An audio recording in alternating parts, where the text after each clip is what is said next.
We did a complete first round mock draft with all 32 hosts here on the Locked On Podcast Network. So today, I want to take you through why I took Ohio State wide receiver Jaxon Smith-Njigba with the 9th overall pick. You are Locked On Bears, your daily Chicago Bears podcast. Part of the Locked On Podcast Network, your team every day.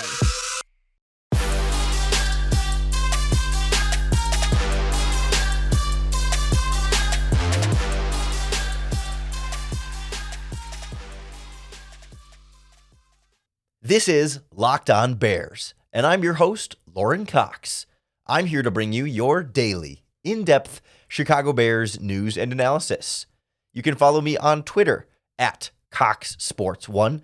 No longer verified on Twitter after yesterday when everybody's blue check marks got taken down, but you can still follow me there at CoxSports1. You can follow the podcast on Twitter at Locked On Bears. You can like Locked On Bears on Facebook. Join the Locked On Bears Facebook group for even more Bears talk, and make sure you're subscribed to the Locked On Bears YouTube channel to keep up with all of our video podcasts as well. Thanks for making Locked On Bears your first listen today. Today's episode is brought to you by HelloFresh. Skip trips to the grocery store and count on HelloFresh to make home cooking easy, fun, and affordable. That's why it's number one a meal kit in America. Go to HelloFresh.com/NFL60 and use code NFL60 for 60% off plus free shipping. On the show today, we make the case for Jaxon Smith-Njigba as the Chicago Bears pick. It's who I took in our Locked On Podcast Network mock draft, where I mostly had my choice of a lot of the top candidates that Bears fans would want to have available to them, with a couple of key exceptions. But it largely felt like a scenario where, for the most part, it's a similar spot that Ryan Poles will be in based on everything we know about the draft. So we'll talk through how that process went there through the first round. We'll talk about my efforts to trade back up into the bottom of the first round and kind of get a sense of what that might look like for the Bears and how that process went in our mock draft, and kind of go through where I was finding success and where I wasn't.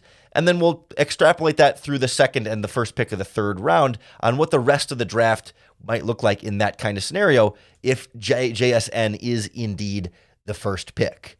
If you listen to the Locked On Bears podcast, in the podcast feed, we added a special bonus episode yesterday, Thursday, April 20th, with picks, 6 through 11, I believe, in our Locked On Podcast Network mock draft. So it was just the chunk that had our pick, my pick for the Chicago Bears. But if you go to the Locked On NFL Draft podcast feed, that's also the podcast feed, and on YouTube, there's a video form that goes through, it's like 5 or 6 different videos that go through each section of the mock draft. It was a great production. I mean, we got all the Locked On Podcast Network hosts all together to do this mock draft live and then to go through and analyze it after the fact. It's a really cool production for any NFL draft fan, and I highly recommend you check that all out. And so, spoiler alert then, as I've already sort of let you know, with the 9th pick in that Locked On mock draft, I selected Ohio State wide receiver Jaxon Smith-Njigba. The way the first 8 picks went before the Bears were on the clock started out fairly as you might expect, and then there were a couple surprises built into there. So, of course, we had Bryce Young go number 1 to Locked On Panthers. C.J. Stroud then goes number 2 to Locked On Texans. Locked On Cardinals takes Will Anderson at 3.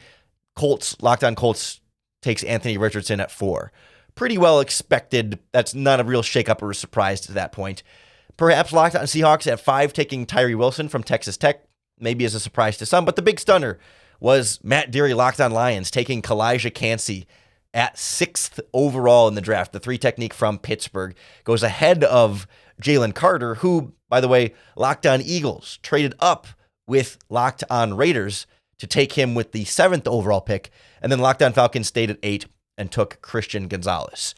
So for me, picking as Lorin Cox in the Bears general manager seat there, Jalen Carter was not even a consideration for me. He was off the board. Didn't have the chance to even think about whether I would have wanted Carter there versus my other options. I don't think I would have taken Kalijah Kancey at 9. Matt Deary from Locked On Lions believes in him as the next Aaron Donald, and feels like he can't pass up having a great interior pass rush for Detroit. I don't necessarily fully agree with the pick, but I respect his opinion and his belief there 100%. You never know what's going to happen on draft day. And then Christian Gonzalez removes one of the cornerback options. So I was sitting there with the 9th pick. I had asked around for potential trade downs.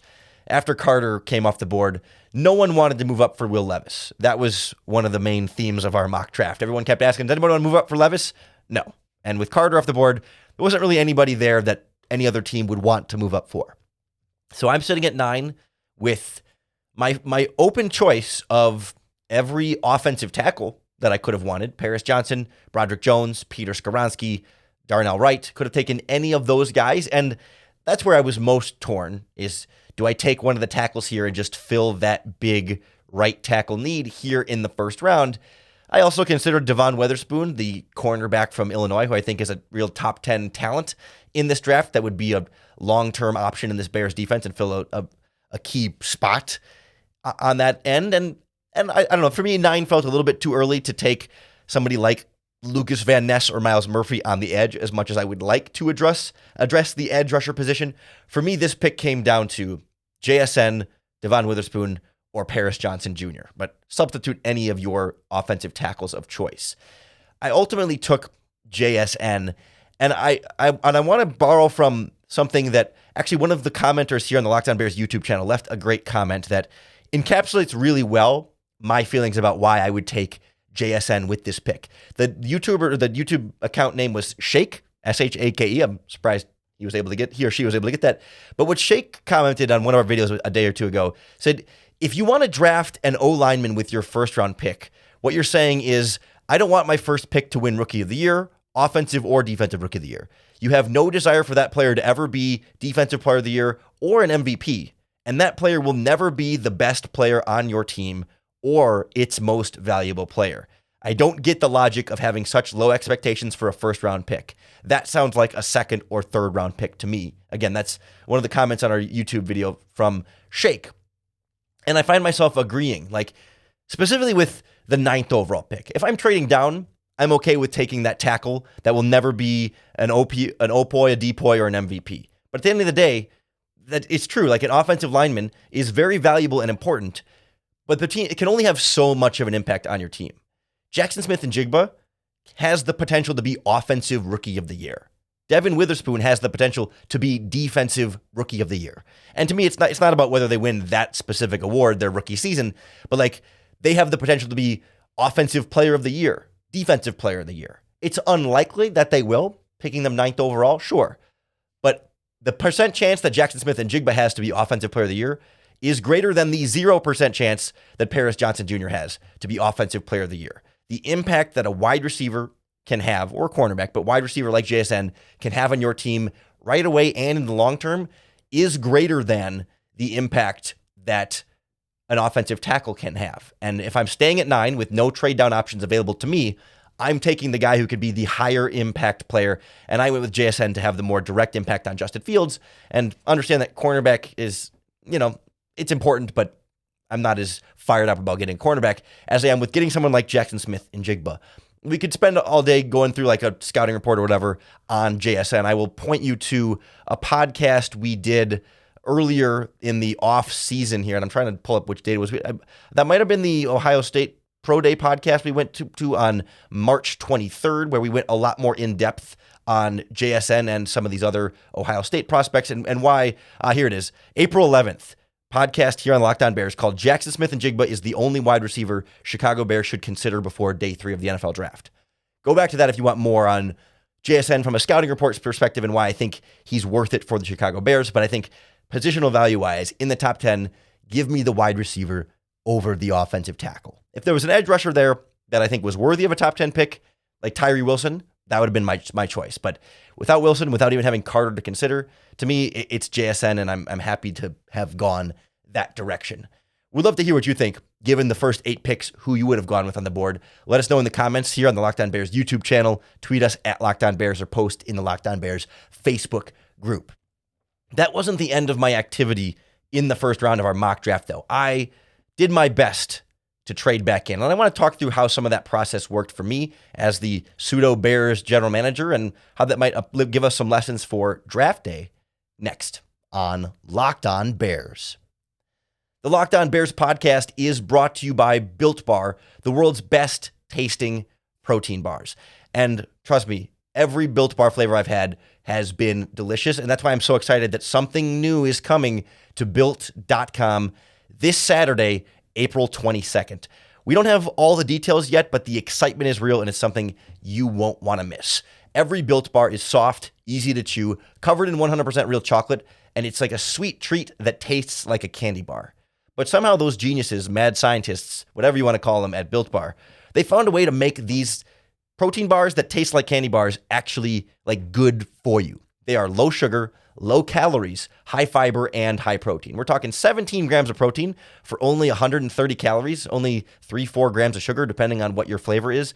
It sounds like it's too good to be true, but when you try it for yourself, trust me, you'll be a believer just like I am. So mark your calendars and head to Built.com on Saturday, April 22nd, to be one of the first to discover what all the hype is about.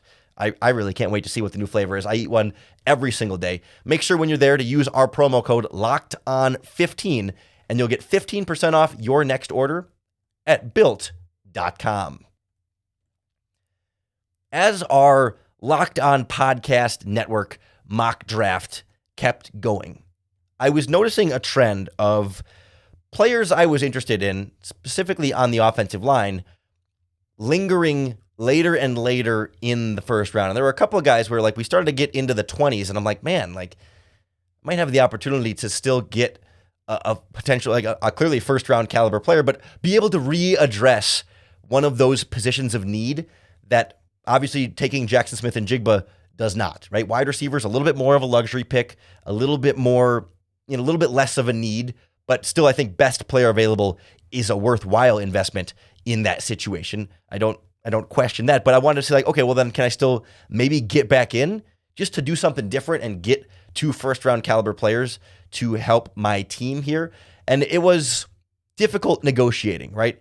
As the mock draft went on throughout this process, I had chimed in with a couple of different Locked On Podcast Network hosts here about, hey, like what might it take to be able to get into that, back into that bottom of the first round? And, it was tough because right away, if I'm the buyer, right, if I'm the one who's trying to get up and they're not necessarily the ones who are super eager to move down, it becomes a little bit more challenging. But right, so as far as the offensive tackles go, Paris Johnson Jr. ends up going at 12 to the Tennessee Titans at Locked On Titans. Peter Skoronski goes to the Jets at 14, Locked On Jets. And then right away after that, Broderick Jones goes to the Patriots at 15. So we get that quick run on offensive tackle. Paris Johnson gone. 2 picks later, Peter Skoronski, the very next pick, Broderick Jones. And it's like, okay, the tackles are going here. Van Ness goes the following pick as well. And it's like, oh, all right, these players are coming off the board. But then we hit this drought of no tackles off the board. Van Ness, Brian Branch, Joey Porter Jr., Miles Murphy, Bijan Robinson, Adebatoma Adebaware, the Northwestern defensive lineman, goes in the 20s there. Dalton Kincaid, the tight end, Jordan Addison, another wide receiver. Finally, Will Levis goes. The Seahawks traded up to get him, later in the first round there.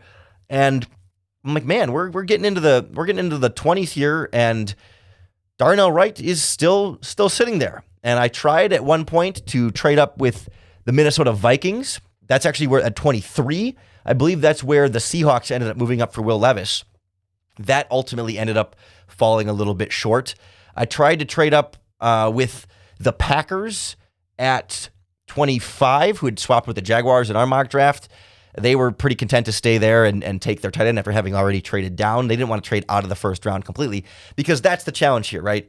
I'm trying to offer these other teams, these other Locked On Podcast Network hosts, the opportunity, like if I'm trading back into the first round, then they have to go all the way down to 53 with their next pick. And if it's a team that has not had a first round pick, if it's not a team that had 2 first round picks like the Seahawks or the Lions, like then it's an awfully far way to go to wait until their first pick isn't going to be until 53.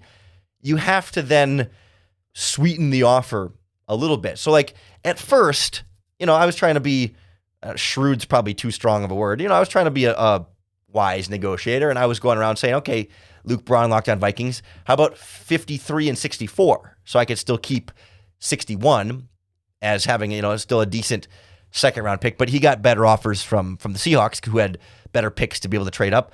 Then I was talking around the Giants a little bit. They weren't that interested. I was asking around the Cowboys. They weren't that interested. And then finally, there was some movement with our friends. I'm trying to do the math quick on what pick that was.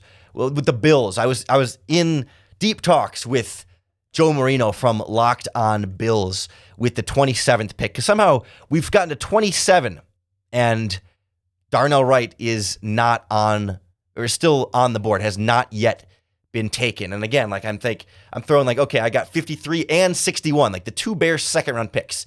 Can that get me up to 27? He's like, well, I got another better offer from another team on the other line, which literally all 32 of our podcast network hosts, we're on a Zoom call together live, and we're sending each other private DMs. We're text messaging.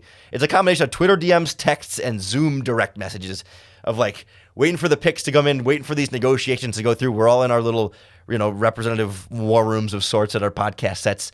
I was like, okay, I can throw in like a 5th round pick, so my 2 seconds and a 5th. I was thinking about getting ready to throw in 2 seconds and a 4th, but all of a sudden, that's a lot of draft picks to give up to go get a first-round offensive tackle for sure, but like, how desperate am I to go get Darnell Wright? That was ultimately where I got a little stuck on. Locked On Cardinals trades up to go there, and they take Keely Ringo. The very next pick is Bengals, and they take Darnell Wright. And there goes my opportunity to get him. I still was trying to get back in. I said, okay, well, Darnell Wright's gone. I do really want to get an offensive tackle, and maybe it's a little bit easier to get in at the very bottom of the first round. I can still get Anton Harrison from Oklahoma as a first-round caliber offensive tackle. I'm not going to wait until the top of the second round. Let me make sure I can get him. So I'm hitting up Ross Jackson from Locked On Saints, who has the 30th, or I guess the 29th pick in this draft. Was one of the picks has been eliminated from it. And he ultimately ends up trading it to Lions for Osiris Torrance. They moved back into, again, I couldn't beat the Lions offer because I'm trying to trade 53 and 61. And I wasn't going to give up a future first-round pick to get back into this first round. Even though I have two of them, they're too valuable. These might be pretty good picks. I was trying to get up with Philadelphia at 30, Locked On Eagles. And ultimately, that's where Locked On Buccaneers moved back into the first round and took Anton Harrison. But the moral of the effort here was like, yes, I unsuccessfully could not get into the first round to get one of these offensive tackles late. But the moral here is like, it's really hard to move up that far from 53. Like, the Bears won't have that true opportunity without leveraging like a future potential first round pick. And that's just not where, I don't think that's where Ryan Poles' mindset is going to be. That if they want to get an offensive tackle, if they don't take one at 9, they can move up within the second round. We did a podcast earlier this offseason, just 3 days ago. Chicago Bears well positioned to trade up in the second round of the 2023 NFL draft. That was our April 12th podcast. So last week we talked about what it would cost for the Bears to move up a little bit, what it would cost for the Bears to move up a lot of bit in the second round to maybe grab one of these offensive tackles. And that moral of my story was like, the Bears are not going to be able to get back into the first round. As much as I tried and was in some very serious negotiations, I think they were genuine from those other teams. The other teams were also trying to get back in the first round. The Bears can't compete in a trade up back into the first round with other teams. If they're the only team trying to get to that spot, and that team that wants to trade down just really wants to get out of the first round and is happy to take some picks, that's your chance. But other than that, it's probably not going to happen and would have to be a trade up into the second round. I definitely would have tried to do so had our mock continued into the second round, but instead, we just ended it after the 32nd, or I guess the 31st pick, but the first 32 slots with the actual Dolphins pick forfeited. We let our other Locked On hosts that didn't have first round picks give what they would have liked to get in the second round later on, but it wasn't part of our every host going through every pick process. But I want to go through that a little bit more with you now. Okay, I took JSN at the 9th overall pick of this Locked On mock draft. Let's go further. Let's go through the Bears' first 4 picks all the way through 64 to pair with JSN and say, okay, what would the full mock draft look like here with that first starting pick? We'll discuss. And here's some of your different options from a podcast we did earlier this week. Next on Locked On Bears. So 2 days ago on Wednesday's podcast, we put together a build your own Bears draft chart where we said, okay, pick your ninth, where I listed one player at each position for each pick. So I listed for the ninth overall pick, I listed one offensive tackle, one defensive tackle, one edge rusher, one cornerback, and then one other. And then the same for the 53rd, 61st, and 64th pick. One player at each position for each pick. So then you can kind of go down and build your draft, taking one out of each row. And I put it out on Twitter, on Locked On Bears Twitter. I put it on the Locked On Bears Facebook group. And of course, in the Locked On Bears YouTube comments, a bunch of you guys responded, as I was hoping, with your picks for these Build Your Bears draft. And I kind of want to apply that here because one of those choices was JSN in the other category for the ninth overall pick. So since I chose JSN as my ninth overall pick, let's build out this process from here, right?